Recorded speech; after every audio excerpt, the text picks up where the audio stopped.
السلام عليكم، مرحبا بكم جميعا. اليوم عندنا نوع مالح وهو البرجر الدجاج. ان شاء الله تجربوه ويعجبكم. قبل ما نبدا الفيديو ما تنسوش دعمنا بلايك وشير، واللي اول مره يشوفني يدير سبسكرايب. المكونات عندي: مفروم دجاج، صدر، بصلة متوسطة مبشورة مفرومة ناعم، بودرة ثوم، بودرة بصل، بودرة بصل ربع ملعقة، وملعقة صغيرة بودرة ثوم، تومة 3 فصوص توم مفرومات ناعم، بهار ملعقة صغيرة، كمون، كمون حوت أو كمون مطحون، ربع ملعقة، فلفل أكحل أو أسود، وملح حسب الرغبة.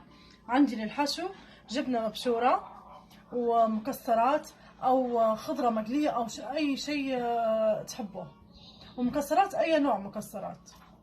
تو حطيت الدجاج، انا نسيت نقول في المكونات: ملعقه خل ابيض، حطيت المفروم الدجاج، نحط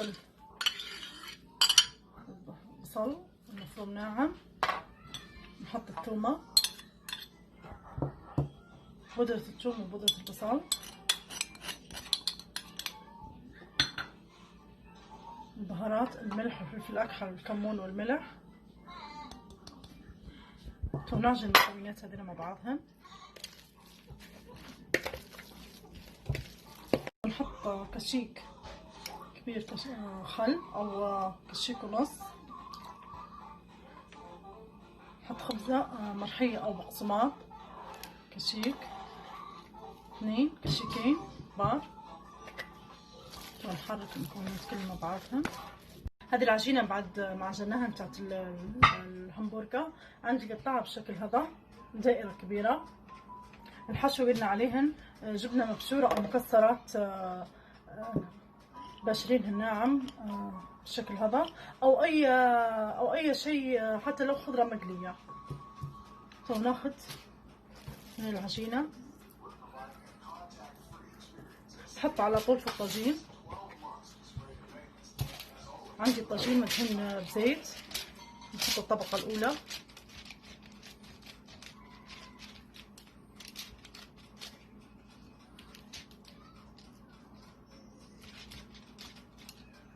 نفردها بالشكل هذا. بعد نحط الجبنة،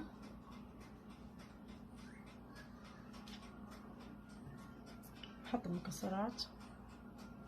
المكسرات أي نوع مكسرات، حتى لو كاكاوية. ناخذ العجينة مرة ثانية، نفردها على يدي بالشكل هذا. بعدها نحطها جوا ونبدأ نفرد فيها.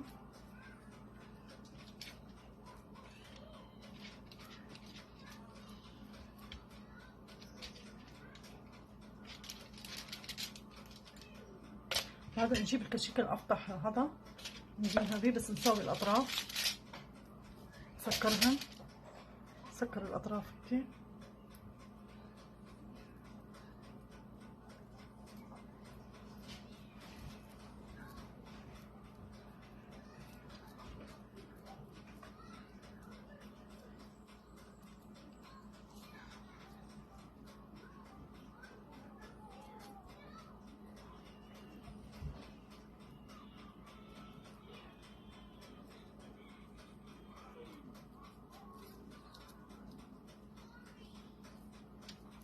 تو الأطراف كلها سكرتها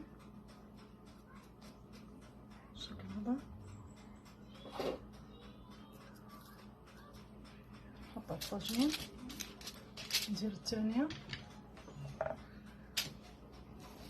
الحجم انتو تقدروا تتحكموا فيه، لو كبير او متوسط الحجم اللي تبوه.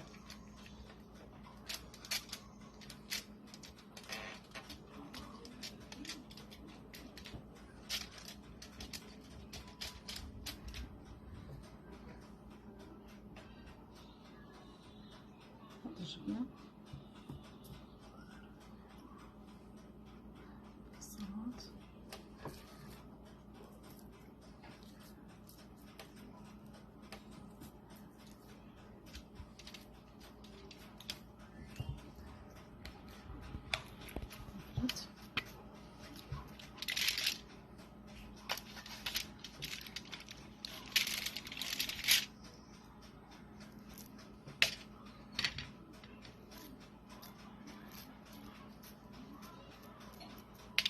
نسكرها نفس الأولى.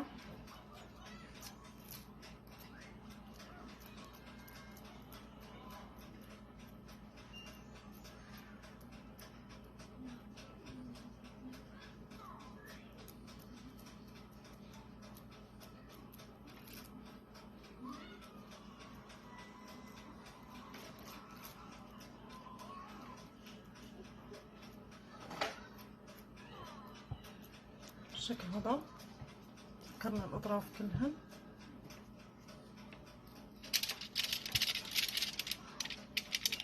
نكمل الكمية كلها. تو كملت كمية نحطها في الكوشة أو الفرن لين تطيب معايا. تو هذا شكلها بعد ما طابت. تو نبدأ نزينها.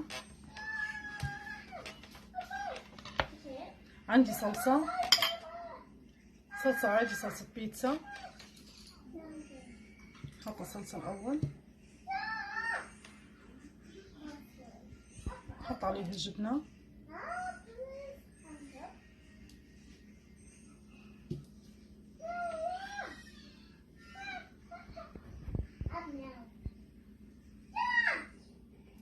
حط عليها فلفل ألوان،